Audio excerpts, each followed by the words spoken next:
Oi pessoal, meu nome é Roberto, eu sou professor de arte, pintor, escritor e faço postagens regulares no Facebook, no Instagram e no YouTube.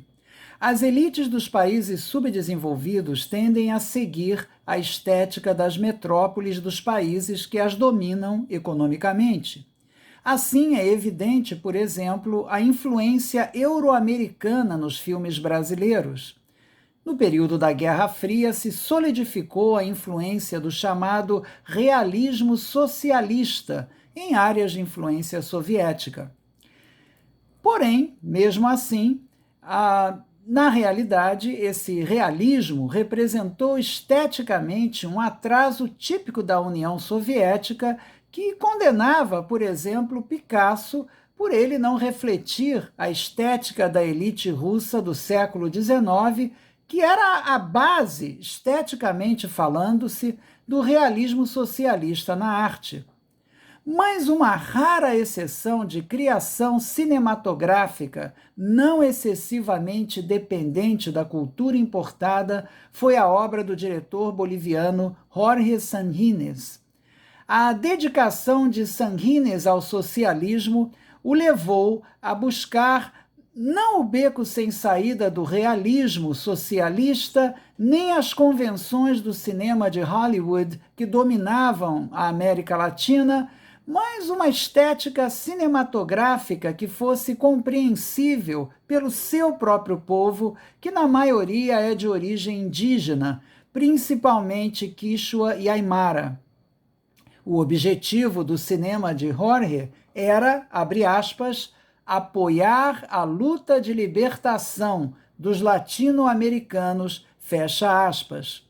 Seu primeiro filme foi O Camal, em 1966, interpretado por camponeses no idioma aimara, sobre uma moça violentada por um mestiço que acaba sendo vingada por um indígena sem recorrer à justiça dos brancos. O filme foi criticado pela elite boliviana por retratar a Bolívia como principalmente uma sociedade indígena pobre. Jorge Sanguínez, junto com amigos, adotou o nome Ucamal para seu trabalho de cooperação cinematográfica coletiva. Em 1969, Sanguínez e o grupo Ucamal lançaram o filme Yawar Malku, que significa em quichua o sangue do condor, novamente usando atores não profissionais. As divisões sociais bolivianas entre indígenas, mestiços e elite são retratadas no filme até mesmo na música, que apresenta flauta indígena, violão usado pelos mestiços e melodia ocidental. O filme explora uma história de conflitos entre pessoas que refletem tipos raciais e sociais. Na história, uma família descobre que o índice de natalidade numa comunidade indígena diminui pelas mulheres estarem sendo esterilizadas sem saberem por uma agência de serviço social dos Estados Unidos. O filme reflete interesse etnográfico e fervor revolucionário característicos de Sanguínez, apesar de muitas limitações de tempo e recursos para sua realização. Mas depois disso, Sanguínez começou a criticar seus primeiros filmes.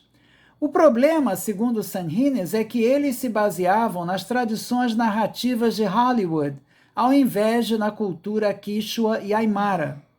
Por exemplo, nas culturas indígenas da Bolívia, como ocorre em outras culturas indígenas ao redor do mundo, o protagonista só pode ser o povo.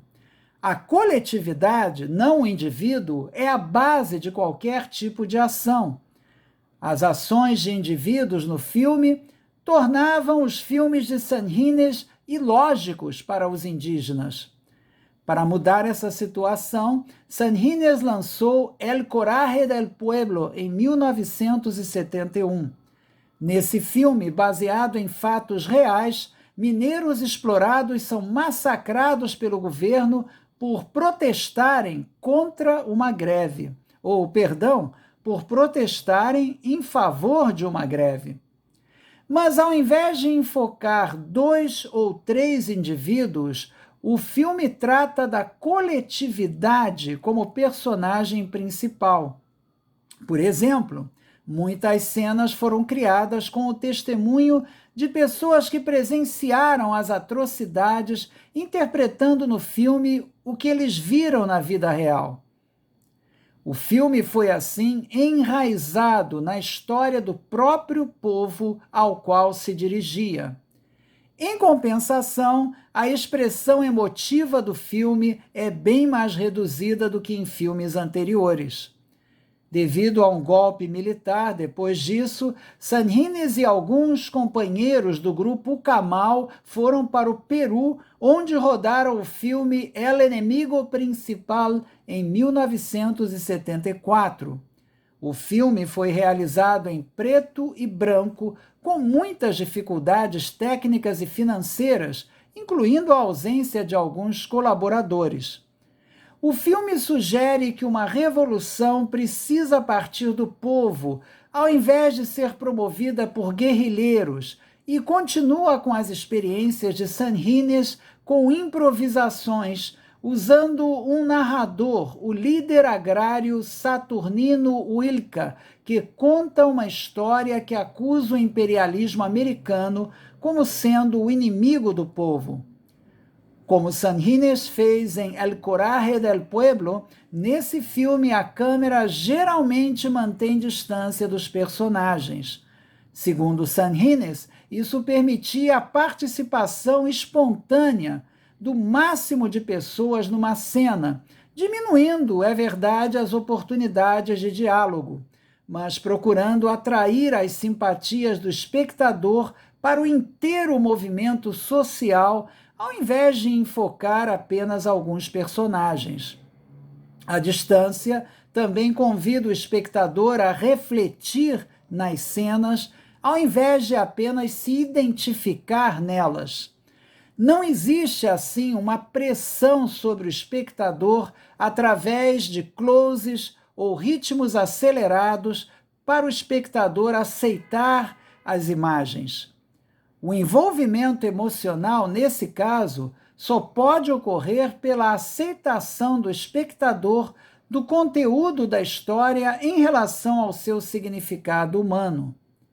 Nele, o diretor aprendeu a se comunicar com o povo por usar a colaboração do próprio povo.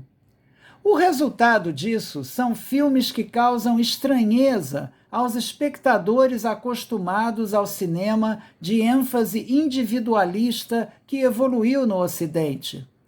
Assim, as imagens dos filmes de Sanhines evocam um cinema de documentário amadorístico, por não se enquadrar diretamente nas convenções do cinema tradicional do Ocidente, nem no cinema de vanguarda intelectualizado. O papel da montagem, closes e outras características que definem o cinema tradicional são colocados assim a serviço de um discurso de estilo documental. A análise dos fatos, de um modo que o povo compreenda, leva a um cinema feito de questões sociais que afetam o povo.